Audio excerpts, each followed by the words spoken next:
I find it extremely convenient that the moment Joe McCann starts feeling the real heat surrounding the death of Ashlee Jenae, a Miami stripper suddenly appears out of nowhere with a whole story about Ashlee's alleged secret life that nobody had ever heard before.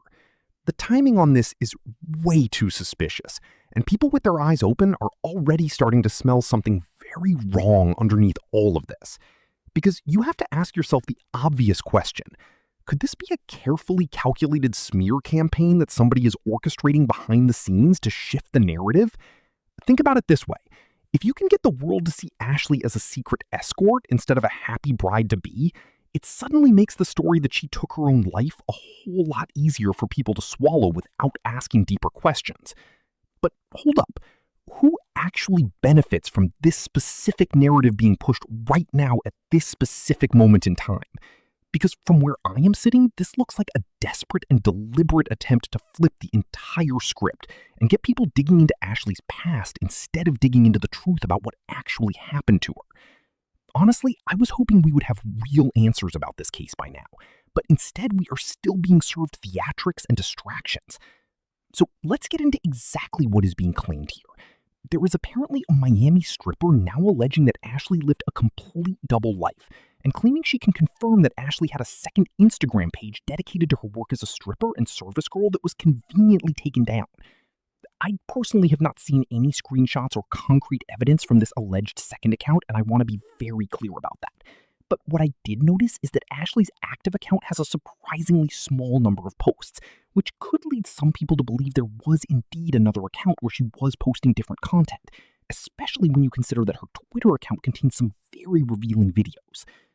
This same Miami stripper is also allegedly claiming that So, of course, people are saying her life was messy. But Ashlee's supporters are absolutely not buying any of it, and they are pushing back hard. Their argument is simple and it is powerful. Even if Ashlee had a second life going on, she was visibly happy, actively planning a future. And that makes the story that she chose to end her life even harder to believe when you look at the full picture. The streets are saying loud and clear that whether Ashlee was an influencer, an escort, or both at the same time, the math is simply not adding up.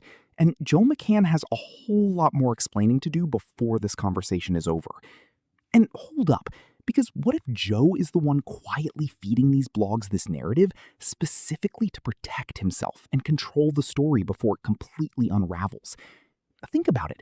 If he can successfully convince the public that Ashlee was living some dark and unstable secret life, it makes his version of events about her being mentally unpredictable significantly easier for people to accept without questioning it. And by pushing this second life story so aggressively, he is creating a massive smokescreen that is working exactly as intended. Because instead of people asking why local medical records reportedly mention strangulation, everybody is busy arguing about what Ashlee did for a living. It is entirely possible that he paid that stripper to come forward and add credibility to the narrative at exactly the right moment. But I personally cannot ignore the mountain of details that have surfaced about Joe over the last few days.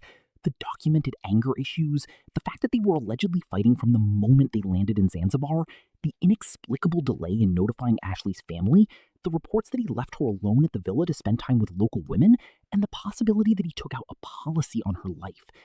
We have already discussed how Joe's crypto fund, called Asymmetric, has been running deeply in the negative. We are talking millions and millions of dollars completely gone. And then almost immediately after that fund collapsed, he turned around and announced a brand new plan to raise $1.5 billion for a company called Accelerate. And you won't believe what people are connecting to that timeline.